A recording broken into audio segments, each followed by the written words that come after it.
જય જવાન, જય કિસાન, જય મુરલીધર।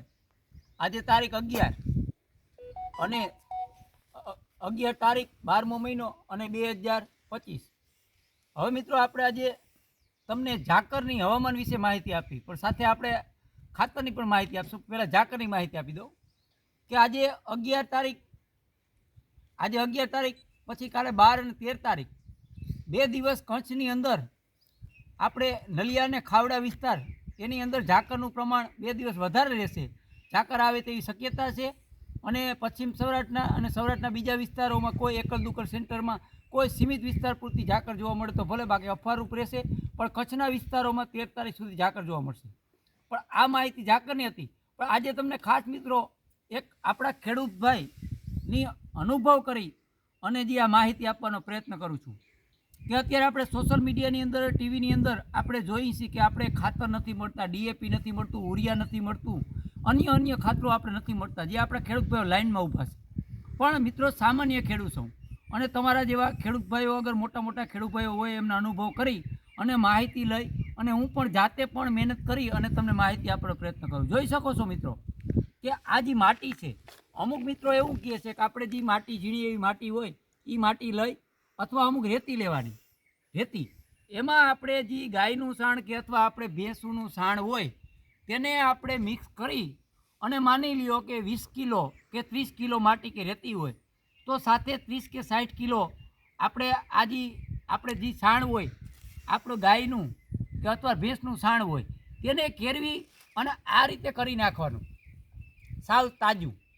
તો આપણે આ જે કેરવી અને કમ્પ્લીટ કરી અને મિત્રો જમીનમાં છંટકાવ કરી અને પછી આપણે પીત આપી તો આપણે ખાતરની જરૂર પડતી નથી।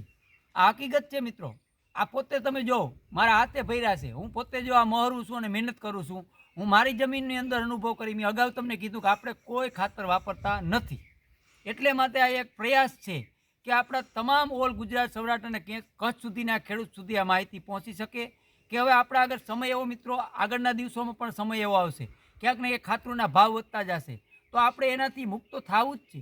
પણ આપણે એનાથી મુક્ત થવું અને ઉત્પાદન નથી મળતું તો મિત્રો મારા અંદાજ પ્રમાણે અને હું જ્યાં હું અનુભવ કરતો અને જ્યાં ખેડૂતને મળવા ગયો તો એ વાત પણ ખોટી સાબિત થાય છે કે ખાતરો વગરનું ઉત્પાદન નથી મળતું, સારું ઉત્પાદન મળે છે, આ સત્ય વાત છે।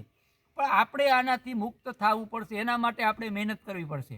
માની લ્યો મિત્રો કે પાણી અંદર એક પાણી આપણે પિયત આપતા હોય અને જો આવી મહેનત કરી શકતા હોય તો આપણે કોઈ કમી રહેતી નથી અને ઉત્પાદનને સારું મળે, જમીન પણ આપણી સારી રહેશે આવનારા સમયની અંદર। એટલે આવા જે અનુભવ કરું અને તમને માહિતી આપું મિત્રો, નાનો ખેડૂત અને નાની જાણકારી લઈ પણ તમારા જેવા ખેડૂત ભાઈઓ વગર પહોંચી અને એમની મુલાકાત લઈ અને એમને આગળથી જાણું અને હું પોતે મારા ખેતરની અંદર મહેનત કરું છું એટલે તમને આ મહેનત અને મારી કરેલી તમને નજર સામું બતાવું છું। આની અંદર કોઈ પણ આપણે સુકારાનો કે આ તે પાવડર આપણે છાંટવો હોય તો આની અંદર મિક્સ કરી અને પાવડર છાંટ્યું તમે જોઈ શકો છો। આ ઝીંક છે, ઓમકારનું ઝીંક છે, એ હું આની સાથે મિક્સ કરી અને છંટકાવ કરી અને જીરામાં પાણી આપવાનો છું। એટલે મિત્રો આ જે એક ખાતર છે ઝીંક, પછી કોઈ આપણે સુકારાનો પાવડર છે, મેટાલિક્સિન પાવડર આવે છે, એ પણ આની સાથે આપણે મિક્સ કરી અને છંટકાવ કરીને પાણી આપી શકીએ। પણ આપણું જે આ ખાતર છે એ મહત્ત્વનું છે।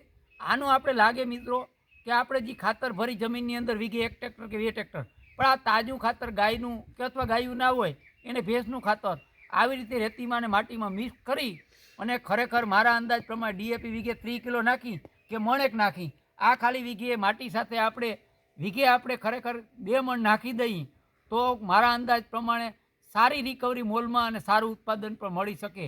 એટલે આપણે મહેનત થશે મિત્રો, પણ સફળતા પૂરેપૂરી છે। એટલે જેટલો બને એટલો વિડીયોને શેર કરજો, સબસ્ક્રાઈબ કરજો, લાઇક કરજો, જેથી કરતાં આવા નવા અનુભવ તમારી સાથે શેર કરી અને આપણા ખેડૂત ચેનલની અંદર જોડાતા રહેજો, જેથી આવનારા સમયની અંદર નવા અનુભવો, નવા ખેડૂતની મુલાકાત લઈ અને તમને માર્ગદર્શન હેઠળ ખેતી કરાવવાનો પ્રયત્ન કરી આ હેતુ આપણા ચેનલની અંદર કાયમી રહેશે। હવામાનની માહિતી પણ મળતી રહેશે, જેથી કરતાં આપણે રજા લઈ જય જવાન, જય કિસાન, જય મુરલીધર।